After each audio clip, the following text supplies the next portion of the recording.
All right. Well, anyway. Oh, okay. Welcome You to. starting? We're in the car. We're rock and rolling here in America. Pulling up proper accreditation here, you know. Welcome to America, where we celebrate films. The American movie chain, or whatever the fuck this is. That what it says? Isn't that what it means? AMC. Honestly, I have no idea. I assume the A is for America. Yeah. It better fucking be. God damn it. It's weird. Well, we just saw A Haunting in Venice. A Haunting in Venice. We got the popcorn here to prove it. Yeah. We got Will Hammond here, Josh Loney. You had already seen A Haunting in Venice, eh? Yep. The wife and I went out to see a movie. So you saw it a second time. Saw it a second time. Was it worth a second view? I still very much enjoyed it. That's what I was thinking. Like, towards the end, yeah, I think I was like, oh yeah, I affirm this is an entertaining movie. Mm-hmm. For those of you who don't know, you've got what was it, a murder on the Murder on the Orient Express. Orient Express, Death on the Nile, Haunting in Venice. So the third movie in the series. I liked it better than Death on the Nile. Death on the Nile, excuse me. Yeah, me too. Although I should probably go back and watch Death on the Nile. But yeah, I was really entertained by this, man. I liked it a lot. Death on the Nile was good, man. It was a little bit like, honestly, it was not Murder on the Orient Express. Right, it's a little bit just like a letdown. It's what I mean? It's the same basic story. Yeah, but it's just different. But you're setting. on a boat instead of a train. And this one, I haven't seen the Peter Ustinov one. I've never read the book, but I remember it was just like, okay, someone made a comment clearly like, hey man, I liked Murder on the Orient Express. There weren't enough black people in it. And so there's just there's this black, rich heiress, and I somehow find it unlikely that was the original plot. I mean, I don't know anything about it. It didn't bug me, but it just hit me as like, okay, it hit me as market researched is the only reason I mentioned this. It could be. I'm not familiar with the book, so I think I that don't know one way or the other. You know, quality's great, but I don't like market research to quality for the sake of it if it has nothing to do with the story. That was the vibe I got. The first movie follows the book pretty closely, right? Yes. Ron, have you seen the original? Oh yeah. With fucking Albert Finney as Hercule Poirot, and he has just the pointy mustache. I think, and the slick back hair. Yeah. Oh my god. It's. I should actually go back and watch that again. It's been a while since I've seen that, but yeah, that's Sidney Lumet, dude. It's actually a pretty good. It's a throwback. Pretty good fucking. Pretty good movie. I mean, Sean Connery is in it, if you recall. Yeah, dude. And yeah, it's just Vanessa Redgrave and Lauren Bacall, and so the first. Yeah, Lauren Bacall. The first Branagh one kind of repeats that, just star-studded, Johnny Depp is in it, and Death in the Nile did that a little bit. You had Russell Brand and I think Viola Davis, mm-hmm. Right? Is that who it was? I think so. Let's pull it up. It's been a minute since I saw it, but this one thing I found interesting was, and it's part of why I liked it actually, is the only real names other than Branagh were Tina Fey, who honestly probably didn't cost him that much. You know what I mean? And then Michelle Yeoh, who's a hot name, but she only had to be there probably for a week of shooting tops. Yeah, right? She's not, because she's the first murder victim. Spoilers, but I think it's in the trailer. By the way, this is have you sponsored by Coast? Get the Coast sponsors, Smokes, by the way. And marijuana for me, not for him. I'm on a tolerance break, baby. He's okay. So did you read Halloween Only Party? CBD for me. That's the name of the book or the short story, right? That this is it a short story or a book for this one? I think they're all short stories, man. Okay, I don't know. I don't know, to be honest, because I was never a big Agatha Christie-ite. Yeah, no, I think you're correct in that. So did you read Halloween Party, which, as we discussed, would be a terrible fucking name for a movie? Glad they changed the title. Yeah, imagine like if they named it Halloween Party, dude. Just like, hey, take this seriously. Where the fuck's Michael Myers at, man? Right. What are we doing? Like, What are we doing? this sounds like a Seth Rogen no, movie, for you know, sure. like Halloween Party, dude. I guess the reason, because like, yeah, I mean, Death on the Nile. It seems like Murder on the Orient Express. It seems like they did a pretty good job of sticking to the story. I think they did with Death on the Nile too. There was just, again, it just hit me as like, oh, But it's very repetitive. It's Yeah. sort of like it just, it's like follows the formula.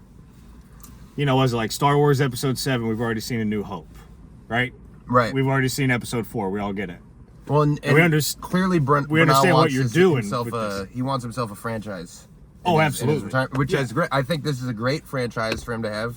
I hope they make a million more of these. I really enjoy him as. God, it's so hard for me to pronounce his name. Hercule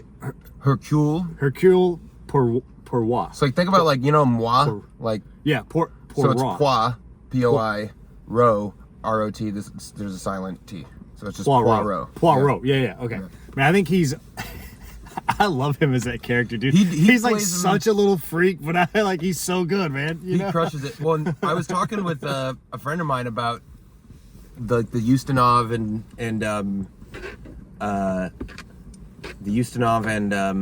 Finney portrayals, and I mean, I think that Finney's portrayal is the most just Iconic. blatantly ridiculous. Oh, okay. But like the whole point, like It's over the top. Yeah, everyone Yeah, for sure. Everyone's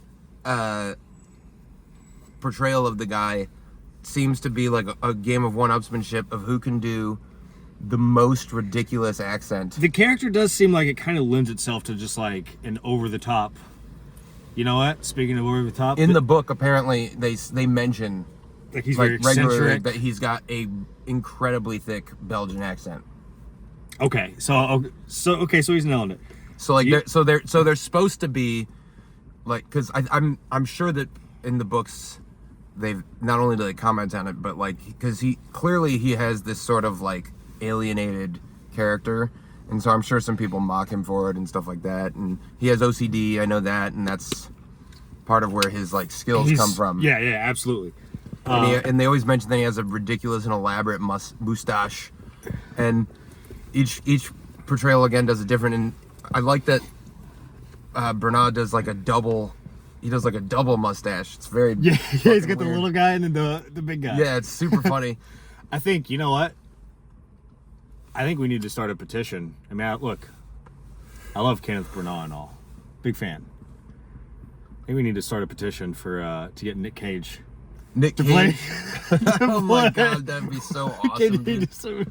If they made like Put a a new- sequel put a to mustache League of on it. Extraordinary Gentlemen, right? And Alan Quartermain's dead, but we've replaced him with like Hercule Poirot by Nick Cage. I think that would be. It's the crossover we I'll all start need. that petition right now, dude. Fuck yeah, man. But yeah, dude, A Haunting in Venice.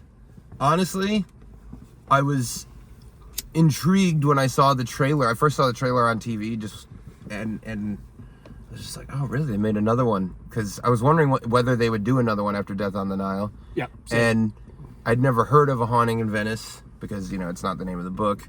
And so I was like, oh, okay, well, the whole point obviously has to be that he's debunking the haunting. That's coming. Yeah. Like, there's no way that Agatha Christie wrote a book that's ends. Like truly like a supernatural ending, and But they did it really well with all the like. Fuck it. Spoilers. Fuck you if you haven't seen it. I mean, yet. I feel like on most episodes we've pretty much done spoilers, right? I spoilers, guess outside of Bo is people Afraid, can- I feel like maybe we tried. I think we just ruin it for everybody because, like, dude, if you're going to talk about a movie, you might as well talk about it, right? Yeah. Like, Yeah. fucking the hallucinogenic honey, apparently straight from the Joe Rogan Experience, was a nice touch, to be honest. They went to Dr. Joe. Yeah, I mean, I wonder if that's where whoever that guy who brought that shit to Rogan, I don't even know who it was, but you know what I'm talking about, right? Yeah. It's And he's like, yo, I went to Mongolia and I got this hallucinogenic honey. supposed to be in the Himalayas, right, or something like that. Which Yeah, this is, I guess, honey from Turkey, but apparently hallucinogenic honey exists, I mean, and I'll try it. I was just saying, I'm down to fuck with some hallucinogenic honey. How do we find this? If you know, answer in the comments. Send us a dark web link. We'll get a Tor browser going. onion router or something about it. But like, yeah, dude, I thought that like the ghost stuff and just, you know, some of the jump scares, they were all well done, but they're still, because it's Branagh, it's tasteful. Right. It's classy. And it's a good mystery, dude. I will say that my first prediction ended up being correct. Oh, okay. So, okay. What was who did you originally think did it? What was so take me through your journey. So it's really funny. So both Ann and I got it wrong the first time we watched it. What did she think? And I think she went with The Nun. Oh, the French ex-nun lady, yeah. And then before she said anything, I leaned over to her and I was like, all right, I think Tina Fey's the one. Tina Fey was my second suspicion. Because of like the whole, like the number one mystery writer, she's down on her luck, 3 books in a row. She's, you know, quote unquote, the small beer, as she calls it, which I love that.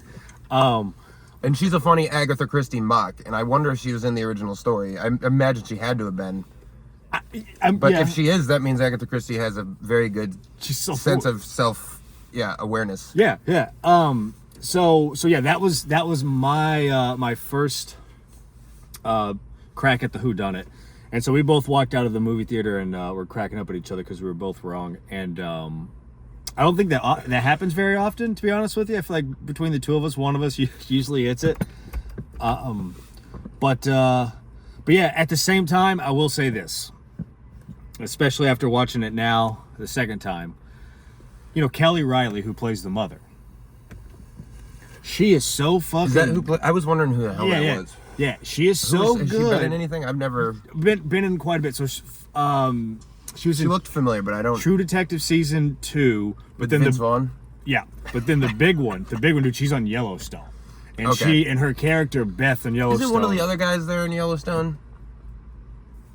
Oh fuck, man! If they were, I don't know if I caught that or not. Who plays the ex-fiance? The chef. The ex-fiance? Remember? Yeah, who was like he dumped. Max. Gotcha. Hold on. Let me check that, because I'm a huge Yellowstone fan, and Beth in that show, or Kelly Riley in that show, is fucking off the chart. Hold on, let me pull this up. It's Max, right? That's the guy's name? Jamie Dornan, isn't that him? Or is he the doctor? No, he's the doctor. Isn't Jamie Dornan in Yellowstone? Maybe that's who I'm thinking of. I'm actually not I don't think so. Let's find out. He's in some shit. No, I don't think so. That's down to 2018. Well, maybe it's the other guy. I don't know who Jamie Dornan is. I recognize his name. But I could swear that other guy might have been in Yellowstone. But now that's gonna fucking bug me. Where's Max at? He's not on IMDb. He doesn't want to be found. He might. He's up to something. Oh, Kyle Allen. That's who it was. He was good, by the way. I thought he did a good job. I really liked his character. And the second time watching it, after having seen it the first time, like, you know, I appreciate that. Kind of at first you think he's like the American hothead who's maybe just a shitbag. Maybe there's not a lot of depth to his character per se. But then as the movie goes on, you realize, like, no, he actually truly loved this girl, and it wasn't really his choosing to not marry her because of the money situation, right? That's like, he didn't force that hand. He didn't really make that decision. I guess he kind of had his hand forced in that regard. Okay, so bringing it all the way back, Kelly Riley playing Beth on Yellowstone, plays the mother in this. Like, should have known that it was her, because she's so good at playing just like either straight up like manipulative, cunning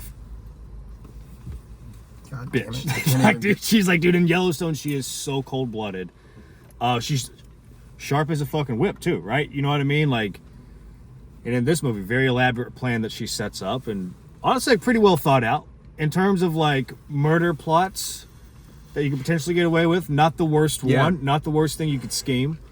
But I think like after seeing it a second time, it's like, yeah, you probably should suspect that. My that the prediction mother's just behind early it. on, when the lady died, When Miss Reynolds. when Michelle Yeoh died, and Miss Reynolds couldn't have been Asian in the original book, right? Like that's got to just be they wanted Michelle Yeoh, right? Because Well, I they mean- didn't change her name though, so I just thought that was an odd. I'm- her name's like Deborah Reynolds or some. It's not Debbie Reynolds. But Joyce it's Reynolds. Joyce Reynolds. It's like yeah. She's got a reporter's name. You And it's know all like- those like Chinese ladies named Joyce. Well, here's the thing. I think there was a lot of Asian people who came over here ended up adopting much more American. That's Well, why people when do you that meet for a sure, guy, yeah. it's like, oh, his name's Pete. It's like, oh, okay, Pete. You know what I mean? Like, Yeah. he's Pete No, Jones. that's normal. But you know, like Reynolds, they don't usually change their last name to fucking. Who knows? Maybe she married. But like, anyway, they comment on it in the film, right? Like they're like, "Oh, I expected you to not be Asian." Is literally a line in the film. Right, I don't know if they put it that way, but they're they comment on how Someone she's more not Germanic. she's not what they thought she was Right. gonna be. Yeah. But she, by the way, she did a good job too. But yeah, I think like when she died, it like the two. Yeah, I did suspect Tina Fey a little bit because of how loud she was screaming, right? But there was something about the fact it's like, okay, her daughter died. Who here could have killed the daughter? Because that's obviously the key to everything. The crux of the biscuit here. Right. And when they said like that, like the psychic had reached out to her, like before we even knew about the blackmail plot, it's like, okay, well, there's motive to kill the psychic once the psychic said it was a murder from her specifically, because who else would be freaked out by this, assuming that there isn't an actual psychic, Yeah. right? But yeah, it's not a bad prediction to do the nun because she actually believes in the shit, so she would have motive because she might believe the psychic is real. Yeah. But I was like, they want you to think it's the ex-fiance. It can't be the ex-fiance. Two on the nose. Yeah, it'd be too easy. Yeah. Yep. Agatha Christie, by the way, man, can she write some fucking... I gotta give her credit. Like, Dude, it's a good fucking whodunit, man. yeah. Like, I mean, really, like I think that's the reason why I was, one of the reasons why, again, upon second viewing, it is entertaining, and I did enjoy it because, it's just a good mystery. It's a fun whodunit. Like, who doesn't like that? Also, again, Also, the kid as the blackmailer is a funny touch. Like, because you don't need to know who the blackmailer was because both of them are ostensibly dead, both the options. right. But, of course, Poirot would want to know, and he probably would have stated it. So it was funny that he was just like, "You have the money." I can't do this fucking accent. It would require practice, I'm sure. Yeah. He just walks around in character like that for a very long time, prepping for that. He must just like, s'il vous plaît, you know. Yeah, it's so just like effortless. And for him. he's so like so restrained. I mean, dude, this guy's one of the top Shakespearean actors. I just saw Much Ado About Nothing at Stratford last weekend, and or I guess 2 weekends ago at this point. Geez, but like, and the guy who was playing Roderick, or Benedict, pardon me. He was he was literally just channeling Kenneth Branagh in Much Ado About Nothing so hard. Like, he had the same haircut and general like gait and general delivery, and anyway, that aside, like, so Branagh, like, I imagine, I don't even know how much, I don't know what his method is, but he is very natural in whatever role he's inhabiting. You know what I mean? Yeah. I think He's a fucking good director. Man, I'll tell you what. The lighting, just the wardrobe, the set. I mean, like the colors in the movie, I think are fucking beautiful. Yeah. Not to mention it's like, it's in Venice, so I think that sort of lends itself to being very photogenic, if you will. But I mean, yeah, props to him. I thought Well, there's all those like, fucking Venetian masks and Love that aspect, dude. Yeah. You get like, honestly, get that eyes wide shut vibe going. if you're telling me that it's a mystery movie that involve cloaks and some Venetian masks, stuff like that, like I'm sold, dude. I'm there. Yeah. I think like visually it's very appealing. It's easy to look at. I'm glad to see it in theaters too, because man, this used to be what a mainstream popcorn movie was. You know what I mean? Yeah.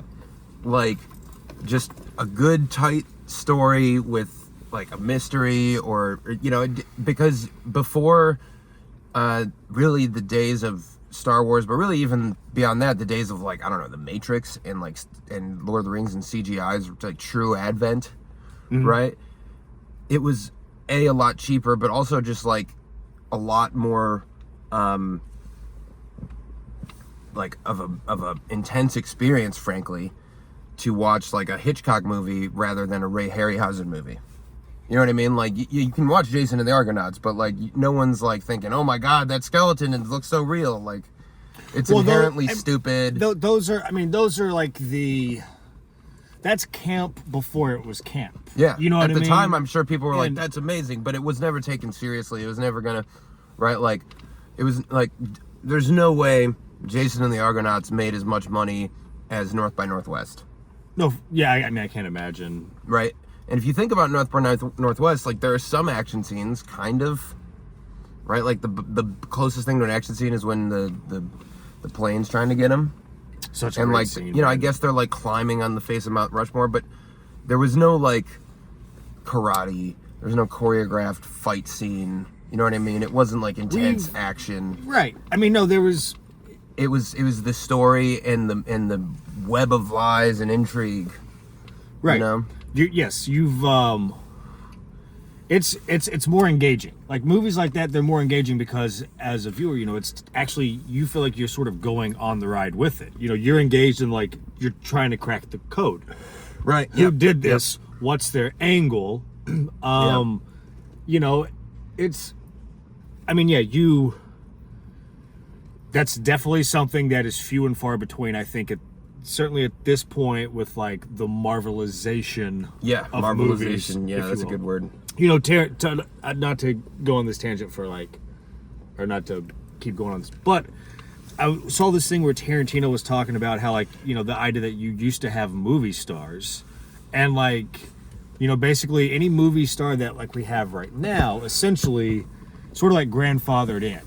Yeah. But like all the new... A lot of that's politics, though, man. It's just like, how can everyone love you when every movie star has to take a stand on everything? What his point, the point he's making is this. He's like, now, with the Marvelization of movies, basically, that the quote-unquote leads, these people who like probably should be like leading men or considered movie stars or whatever, they're not considered movie stars because the character, not them. Yeah, it's that like is Mark the Hamill. Star. Captain America is the star, right? Luke Skywalker is who's famous, not Mark Hamill. Exactly, Iron Man, and so that's just proliferated but I will say much. A true movie star can transcend that, though. Yeah, but like Harrison Ford being a great example. But right? again, like that, like their grandfather did, like Tom Cruise, right? Yeah. Tom Cruise is, we're going on what, like 40 years of Tom Cruise, Man, so he's going to be 70 making Mission Impossible action movies too.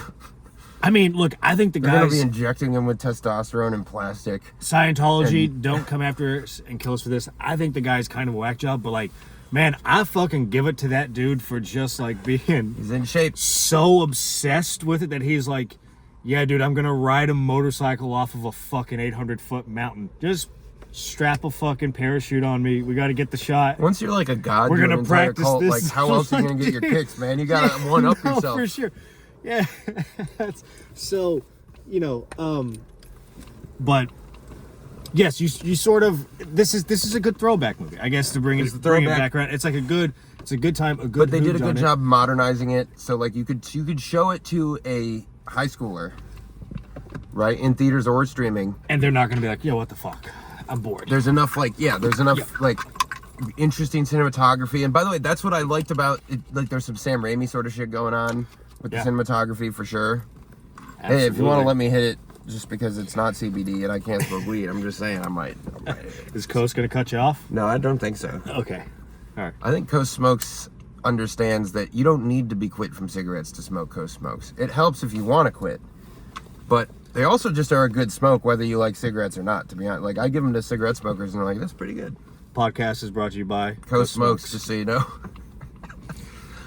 Okay. Oh yeah, that's a good smoke. I'll tell you something else that I really appreciate about A Haunting in Venice, and then, you know, Murder on the Orient Express. Man, the character, the backstories, and like the development in the movies, I think are, I think it is pretty cool. Like, it's actually, and it sort of helps to add more layers to it. And obviously you care more about the characters. But I think in this, like, you really, as the movie goes on, they do a really good job of whether it's just like little breadcrumbs here and there, or maybe just a scene with two characters where you actually sort of do delve into someone's past. And you're throwing... rolling for sure. Hello, hello. We're back and better than ever. That's right. Anyway. So yeah, I think you were saying like it kind of helps throw off. Well, they do the character development. The mystery... This is a professional studio we're in here, obviously. We are on the lot. Cinema verite, We're dude. here. Yeah. Yeah. But it's mystery that stems from character, not from... Yes. It's not about, like, superpowers, as you're pointing out, right? Yep. And that's... By the way, that's probably why you used to have movie... Is that what Tarantino's saying? That's why you had movie stars, is because they could play a character? Yeah, they could essentially, you know, they could play a character, and the character is not the star. It's the actor is viewed. You also, dude, you didn't have franchises until Godfather. Man, I mean, that's like The Godfather is the first thing to ever call itself two. Dude, and now we are in the fucking Godfather and Star Wars started it. Like, it's like now like the golden age of franchises. Everything has a franchise. We are in, you know, the era of I mean, you're in the streaming era, IPs, too. right? Yeah. This is like, you know, the studios. How many IPs do you own, right? Like, if you're fucking WB, it's like, okay, well, you got Harry Potter, you have Dune, You got The Color Purple. you got the Color Purple. Got to remake that one. You got Mortal Kombat. You got DC. I guess DC's the biggest one, obviously. But you know, so yeah, I mean, we are in the heyday of franchises, which I mean, I do believe that people are starting to like kind of peter out on a little bit, because I mean, Marvel, for a couple years, for 2 or 3 years for sure, their releases are just slowly but surely, or in some... They've been relying more and more... People are not buying it. On the foreign markets, right? Like, most of their box office is coming from China. And I remember, like, when I was waiting tables at fucking California Pizza Kitchen in 2017, I think it was. I did it for about a year. Like... Not even. I don't remember, whatever. But... it was in a mall, because it's a California fucking Pizza Kitchen, and there was, I think, an AMC there at the Century City Mall. Yeah, good job, AMC. Where's the logo? Man, there's not. Whatever. Down at the bottom, AMC Stubbs. Yeah, I'm in the Stubbs program, bitch. That's why we saw this movie on a Tuesday. But people would be like, "Oh, I'm seeing Thor Ragnarok," right, or whatever the hell, right? And I was just like, man, we're still on Thor? Like, Ragnarok was okay. I ended up watching it, but I saw the Avengers, and that was it for me. I was like, okay, got it. Well, here, dude, so... Right, like, have we not culminated? Like, I remember the first Avengers came out. It was awesome. I loved it. I'd seen all the movies before it. It was novel at the time to, have all these things, and then the superhero team up. It was great. Now there's 70 million of them. I don't give a fuck. They run it into the ground. It's just too much. And they've told so many stories now that, you know, now all of them are pretty much dead. Just like with comics, you have to read all of them in order to understand what's really going on in the plot. And I think for some of the main ones for Marvel, it's now about those characters are mantles. So what's like the dude who plays the guy? What's his name? Who plays Iron Man? Not Robert Downey Jr., but the character is Tony Stark. Tony Stark, yeah. So Tony Stark dies, and then I think someone else basically inherits the mantle of Iron Man. And I think it's the same thing with Captain America. Like Don Cheadle is like the war chief or whatever. So now you've done this where like they've basically all died, I think, after Infinity Wars or whatever. Or retired. And so now it's like new people, new actors are assuming those roles. Captain Marvel. You've played through this whole storyline, and presumably like basically like the main storyline of this sort of universe. And yeah, people are fatigued because it's like, well, you kind of have to go further and further out to find your new stories. And no, what you got to do is shine's wearing off as well because it is like the 18th movie. You got to have an Indian superhero so that you can get that East Indian Bombay. I mean, that's Bollywood money, baby. So this movie is not that, which is nice. Yes. I guess that's like it's a fun whodunit, and I think all the performances are great. I mean, they're entertaining. I love the Halloween vibes. Yeah. Meaning like, hey, spooky season. Honestly, name me a better movie themed around Halloween in the past 20 years. Themed around Halloween in the last 20 years. Well, I gotta be honest, I don't know if this is a popular or unpopular opinion amongst you like people Rob who Zombies? view this. No, I hate it. Oh, really? I really don't like it. But both of, I mean, the first one's kind of like meh. But like the second one, I really don't like, and honestly, compared to the original, like I think the originals are just so much better. The mystery in the originals is what is not lacking at all in Rob Zombie's remakes, which is I don't like. But yeah, I mean, Halloween themed the last 20 years, and then even. I mean, I had my issue. Maybe there's some animated movies I haven't seen because I'm an adult, but like we're going back to 2003, or even just this century. Yeah, go back to 2000. Specifically, Halloween themed movies. Nothing, man. I mean, I'm really drawing a blank because obviously, like most of the horror movies, they're not Halloween themed. Trick or Treat was a really good movie. It's like an anthology. But obviously that's not the same thing as Haunting in Venice. But if you think about how smart it is just from a business perspective too, the way this movie was put together and the way that this has to be Kenneth Branagh's entire pitch. It has to be his reasoning. I could be wrong. Perhaps he'll correct me on Twitter because so many people watch this podcast. I'm sure that it'll be much a buzz. Hit us back, Kenneth. Let us know, man. At Josh Loney 6. There's 5 more before me, but he's trust me, the 6th one. I'm the 6th one on Twitter, dude. And the most important one. Obviously. So. I should just pay for that stupid blue check so I can change my username. Just swoop them. That's how you swoop the other 5. It's like I'm the real Josh Loney. But like he had to have pitched it like, okay, look, we're stuck in this shit whirlpool. It's like we're stuck in a toilet, a giant toilet the size of the Atlantic Ocean for film right now. But in that business structure of you need a franchise, you need to hit different markets with each movie, right? Your casting has to pull from all these different, like it was smart to get a chick from Yellowstone. It's a good play. Very smart to get a chick from Yellowstone because that's like the biggest show on television right now, right? I feel like that's the biggest show since Game of Thrones. It's fucking huge. Anne told me the other day that because she knows I love it.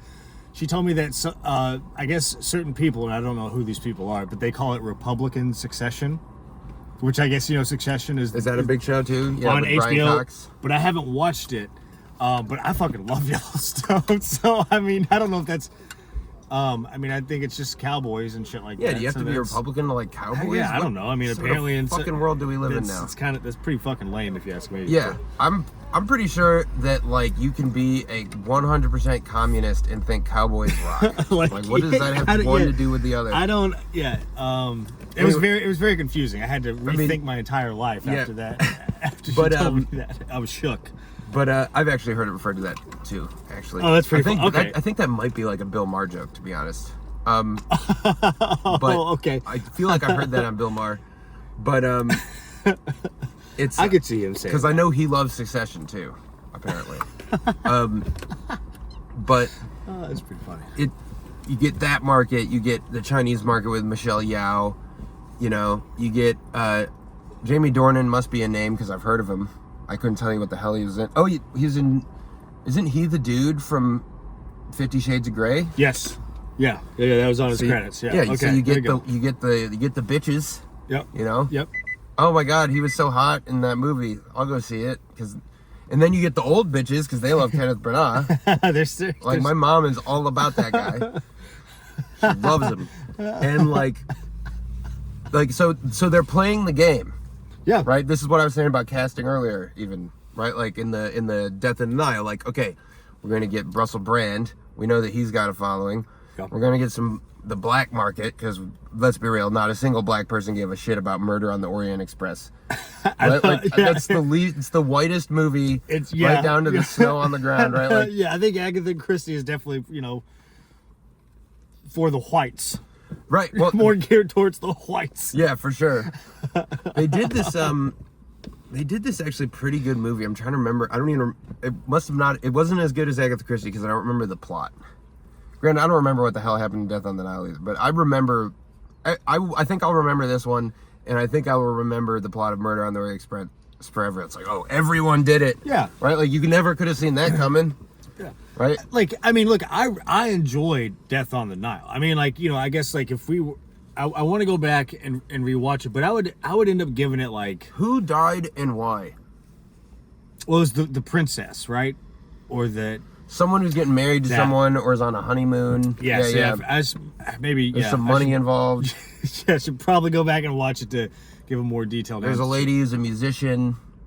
This one, okay, so I mean, well, honestly, I remember Russell Brand was a doctor. This one definitely Harry Potter glasses stuck with me more than Death on the Nile for sure, and not just because now I've seen it twice, but after the first time, I have to watch Murder on the Orient Express again, but it might be the best one.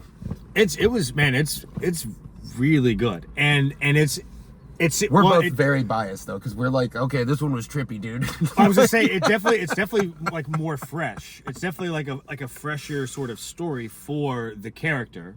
Yeah. Poirot to go on, so man, what are they gonna have him do next? I know. You've actually got me wondering this. I would not be mad if they give him a fourth shot. The last time I was this stoked to be like, okay, I hope they make a sequel to that. I know you're all Dune. Let's keep Dune out of it because Dune, it's like we haven't even finished the book. It's not even a sequel, really. It's just like this movie takes a long time to make. It's like it's an 800-page book. We needed a couple of years more to finish this shit, and but Kingsman is like the last franchise I gave a shit about.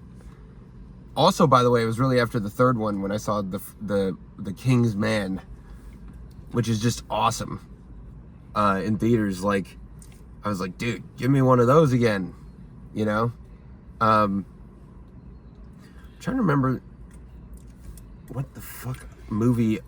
Oh yeah, what's up?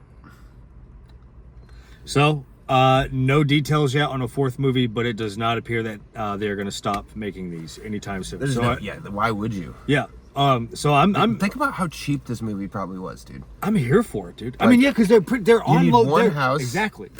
Yeah. You need one house in Venice. There's a bunch of crazy shit there. I was just saying, it's like you go to a place, go to a flea market in rural Italy, find some creepy Adam and Eve clocks. Yeah. You know what I mean? Like. You're essentially just in one spot. You've picked a spot that is again like very photogenic, right? It's going to be really easy to make this look cool and get a lot of that's what people liked about old Hollywood, dude. Like, for instance, Vertigo, it's in San Francisco, right? Like, yeah. You had to find something that already existed and was cool. And by the way, again, it's a lot more practical to just find a house that's already there than to build a spaceship. Yeah. Right. This is, by the way, why they called George Lucas crazy when he came up with Star Wars. And like, I mean, look, I'm glad the boundaries of music or of movie making was it absolutely expanded. Played a role. Yeah, we're just so heavy-handed. The story of Star Wars is fascinating because they're just like, what do you do? You can't do this. What are you talking about? You want to make what? An entire planet? The fuck are we talking? And like, but at the same time, that's like metastasized like a cancer, and dude, like Aquaman 2 is coming out. Like, who's gonna see that? I have no interest in who watching is gonna see that shit. Yeah, like it's just like Are kids that dumb? Do kids really care about Aqua? They want to see the chick who shat on Johnny Depp's pillow to like run around in a wig next to Jason Momoa. Yeah, I don't think it's gonna inspire a big Honestly, return, here's the Flash actually looked kind of good. Well, I've heard this Flash is supposed to be pretty decent because it's got Michael Keaton in it as Batman, which like DC has been struggling, quite a bit trying to get their. Well, unfortunately, Ezra Miller's like a crazy psychopath. Yes, he is. So they just were like, "Hey, I mean, it's coming out, but like, don't see it, please. Just don't tweet at us. You know what I mean? Don't even talk about it if you can, because we know he choked a girl on camera. Like we saw the video too. We had already filmed the thing. Well, no, we already knew he was crazy, but like everyone here is crazy. We just didn't know you knew he was crazy. Our bad. We should have been more up on that. Child stars, am I right? Like, and by the way, he's a great actor. That's the sad. Dude, he really is. That's the funniest part of it. It's just like, yeah, well, all these people are a little crazy, dude. One of the That's best. What makes you a great actor sometimes. Man, one of a great movie recommendation here. Got John C. Reilly in it as well, and I forget who plays his mother, but Ezra Miller is in it. We Need to Talk About Kevin. Never saw it. Heard it was great.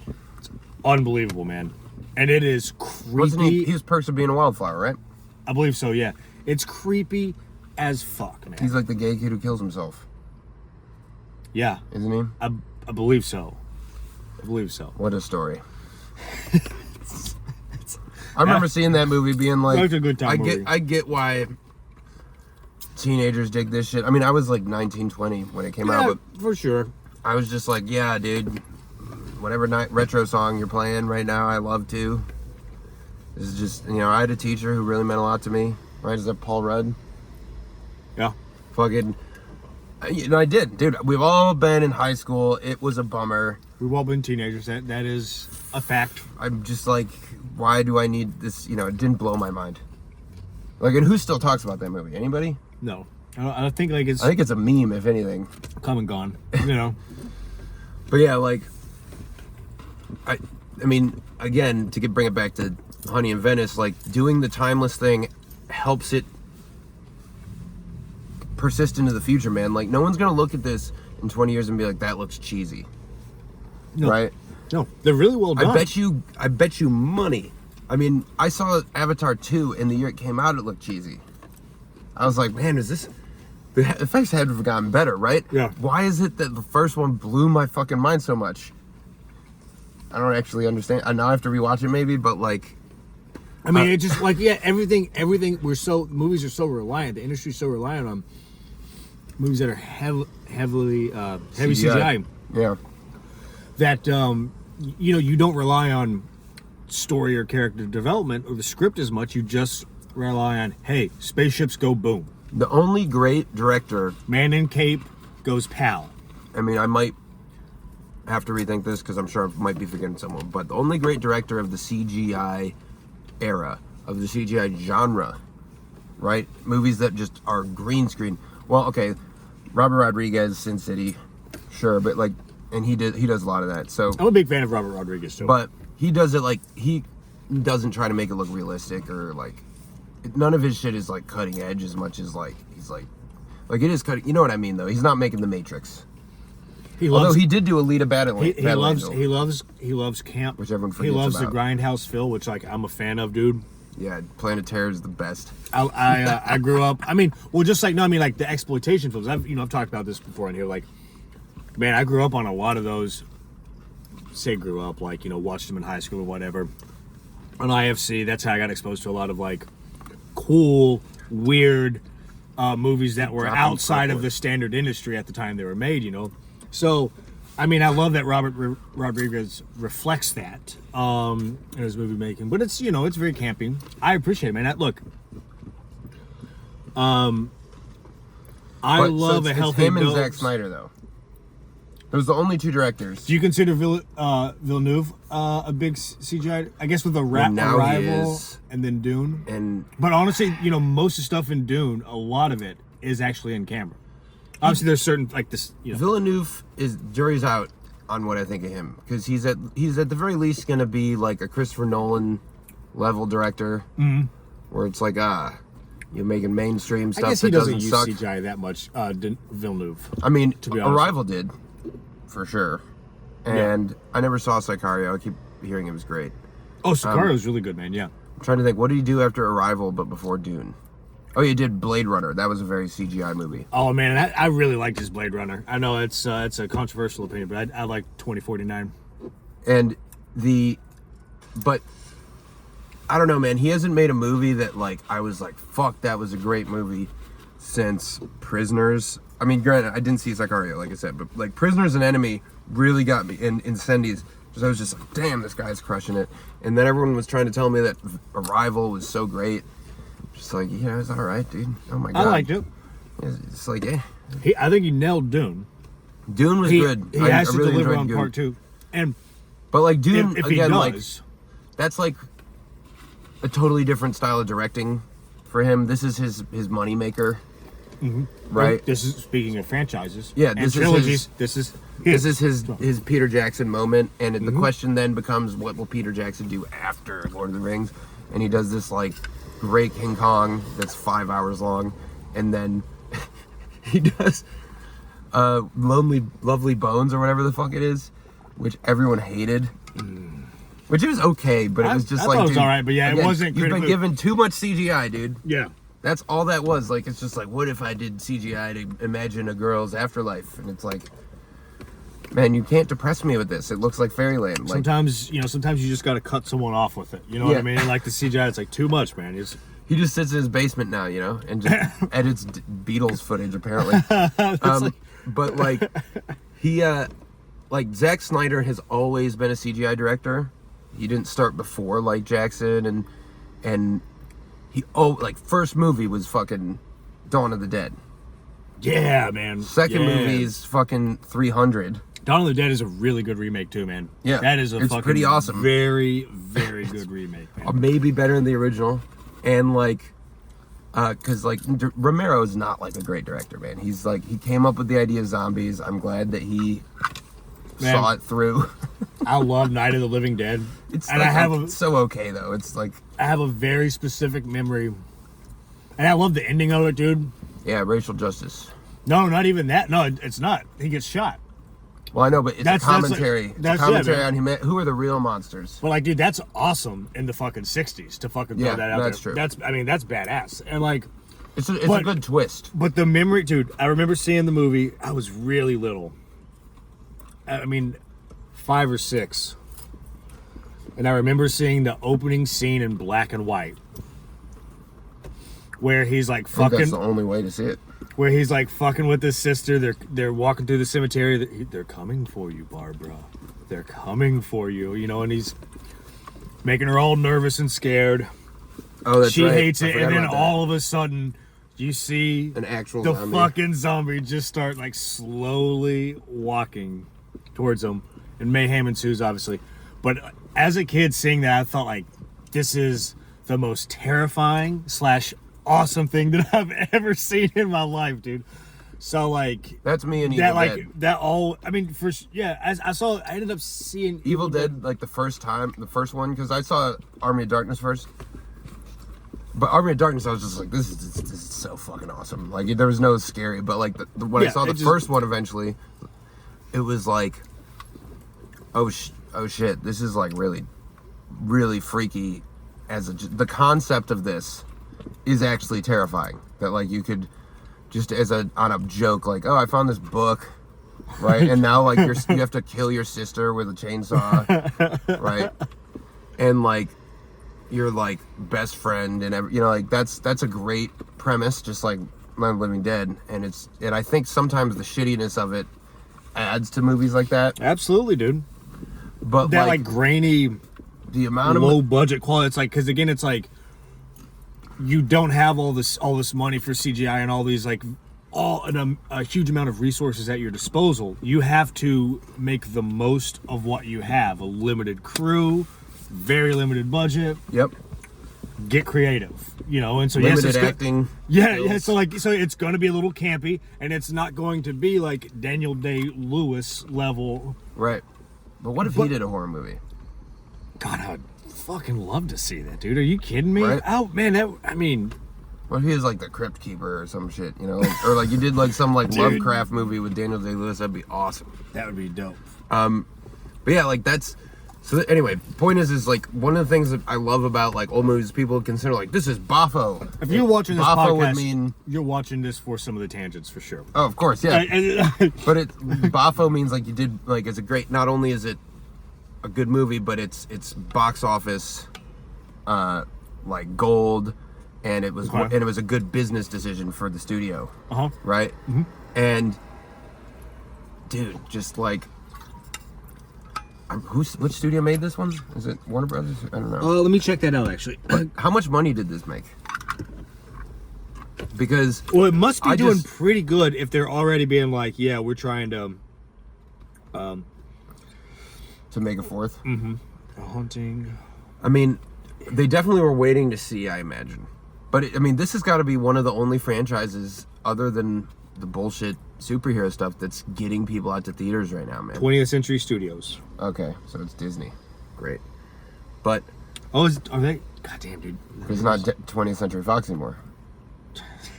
I mean, yeah, it's they just. I mean, hell, Disney. I mean, Disney. I guess you look. You cornered the fucking market. Look, man. it's not your fault that antitrust law failed to enforce itself. Yeah.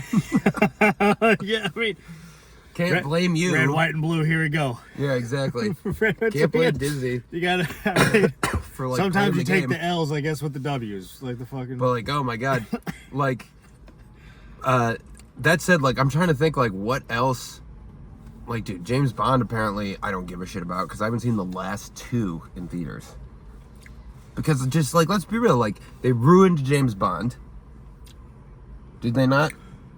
The last couple have been... 3 of the last 4 have stank. What was, is it the first one with Javier Bardem in it that was good? Yeah, that's Skyfall. It's the third with Craig. Quantum of Solace stinks. Skyfall's good, right? Skyfall's good. So yeah, then Quantum of Solace Spectre, which should have been good because it's Christoph Waltz. Was so disappointing though. I just remember that I saw it and I don't even remember dude. what the hell happened. That's the thing is like both the next two movies. I got so hyped after Skyfall, dude, and the next two I was so like, just. I don't even know what this one was called. Haunting in Venice, has got thus far it has grossed 106 million domestically. No, that's globally. 67 domestically. Okay, that's no. good. Sorry. I guess 67 from overseas to make it 106 million thus far. So basically, so what's it, like $40 million it's made domestically? Can you look up the domestic box office, the highest domestic box office in the U.S. for 2023, please, if you wouldn't mind. All right, let's check this out. I'd love to see how it compares. So it made like 50 million essentially. It'll close with 50 plus million. Which is 2023 highest grossing movies? Domestic. Highest grossing domestic. Yeah, there should be like a list. Here we go. Okay. Yeah, box office. Yeah, there you go. Boom. Okay. So I'm sure number one's some Marvel shit or. So it's Barbie. Oh, Barbie. That's right. And then Super Mario Brothers. Interesting. Which was not good. Not good. Rented that when I was. And what did those make? 5. Oh wow, Barbie made that much in America. 630 million, 500. And then Oppenheimer was 5. Guardians of the Galaxy number 3, or Volume 3 was number 4. I actually like Guardians. Man, I do like the Guardians of the Galaxy. So Oppenheimer's a 300 million movie. Yeah. Which, if you think about it, with inflation, man, is not what it used to mean. Oh my god, dude, can't believe that. And then we got John Wick is at number 9. Sound of Freedom's 10. Indiana Jones 11. This year? Man, I didn't even know about this. And Mission Impossible. I gotta see the new Mission Impossible. Okay, so is this considered a box office success? Did they expect to make? There's no way they could have expected to make. What was the budget on this? I bet you this budget was 20 million. Right? Let's see.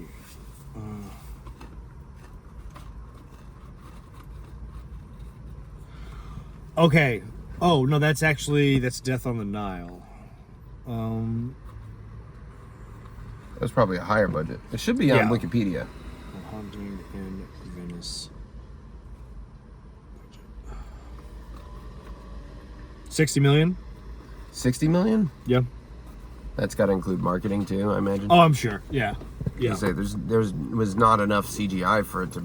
I mean, you're paying for some actors, but you're not paying for like I mean, look, those locations might be expensive. Anyway, everything's crazy these days, and there's probably some like Italian tax, who knows? But like, yeah, maybe. I mean, maybe they took such a tourism hit that they're like they're charging more or something like that. So is it considered?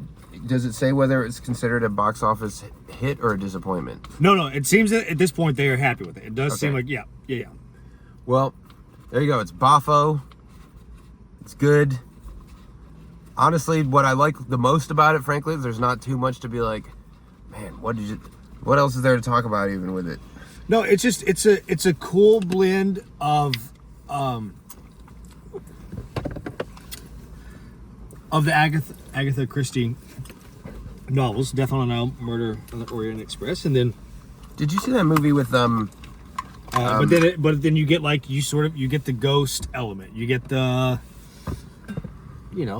it's supernatural, I guess, like it sort of throws that element into it, and it's very sort of ambiguous, which is another cool thing about it, of like, are these children in the palazzo, are they actually there, are they not there? Because there is a certain point where, like, despite him calling out the medium on being a phony, you start to see him potentially maybe kind of question if there's something to these like spirits here, the energy. It's a good, like, I'm getting older movie for Branagh in that sense. It questions very, mortality a bit. It's I like how it's kind of ambiguous like that. And again, I think that sort of helps to enhance the mystery a little bit.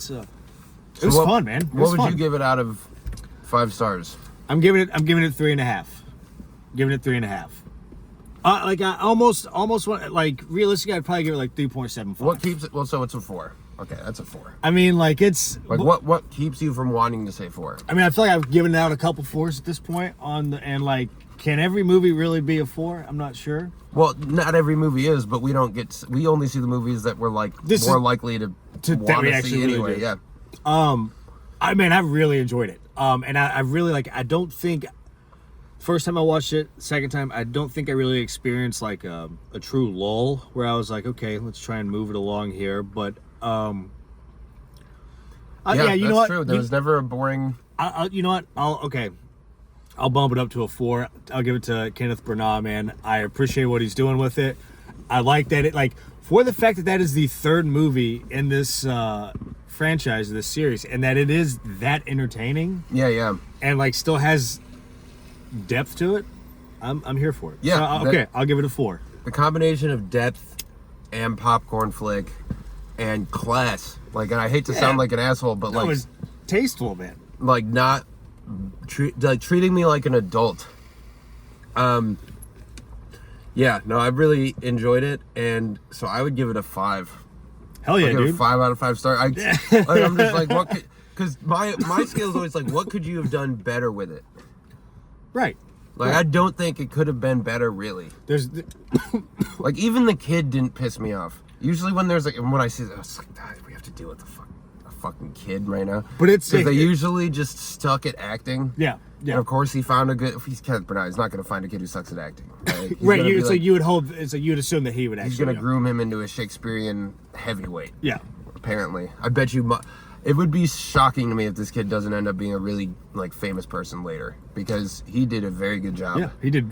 It was great. And if you're taken under Kenneth Branagh's wing, like, what's to stop you from being a young Christopher Plummer in the 21st century or something? You know what I mean? Hats off to you, kid. You did a very good job. Yeah, whoever the hell you are. Yeah. Now, don't show up in any shit till you're 18. Yeah, take a little break, away. man. Yeah. I don't like most movies with kids. Get some life experience and then come back and be like, yeah, I'm gonna because adults also don't know how to write kids. Like in this movie, the kid is like an adult, essentially in a little kid's body, and that's kind of the point. Is he's precocious and he takes care of his dad who has PTSD. Serious PTSD. Yeah.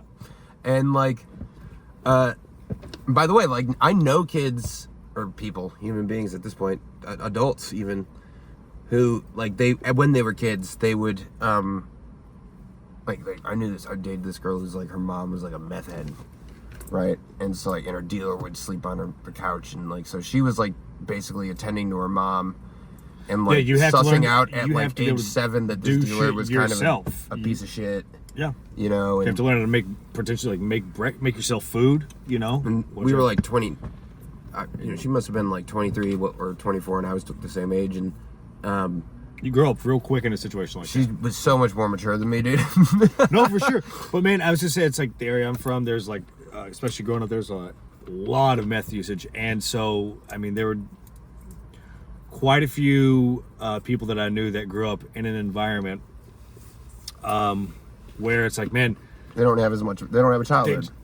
It's the parents is basically MIA checked out because they're always fucking high, maybe not home. If they are home, they're probably sleeping off like a massive innocence bender. doesn't exist for these people, and right? so the kids are like, you know, again, they have to make their own food when they're like very fucking tiny. You know what I mean? Like, it's like you're talking like, well, you know, so it's maybe you got to it's figure out how actually- to like make an egg, or just like It doesn't. You know, like- it usually pisses me off when you have a kid who's like an adult in a little kid's body, because it's just like, okay, yeah, I get it. His name's Nelson, and he has a pocket protector. Like it, I've seen it, but in Right. this, it actually has something to do with the plot. yeah, it makes sense, and So that's useful, and but yeah, I like so. Everything makes sense. There's not a single thing really out of place. The acting was all good. The cinematography was all good. I guess I don't remember the theme, but the music didn't ever strike me as bad. And obviously it's a killer plot, killer selection of a story for Kenneth Branagh, killer Halloween movie. 5 stars. Dude, go see it during the Halloween season, man. Yeah. Go see it in theaters. Just support good shit. Yeah. You know, support good shit. That would be rad. So you got a 4, got a 5. That's That might be the highest rating we've given anything. Man, that's us. Yeah, that's a good day. I'll Murder on the Orient Express, 5 stars. or Haunting in Venice. Oh, 4 stars. You're going 5 stars. Go check it out. Haunting on the Orient Nile. With Great the death. movie with the Evil Dead 3. Oh yeah, didn't they make a new Evil Dead movie? We never Evil saw Dead that Rise, either. we gotta check We got that so out many sometime, movies. man. Go Yeah. to the theater. Yep. And fittingly, here's Peace. the dumpster that we've been sitting in front of. I think that's. Yeah, there we go. That's how Look you do at it. that. That's art. Art. We're gonna just put it in the lot logo from the lot. That's actually not a. That's a great idea. There we go.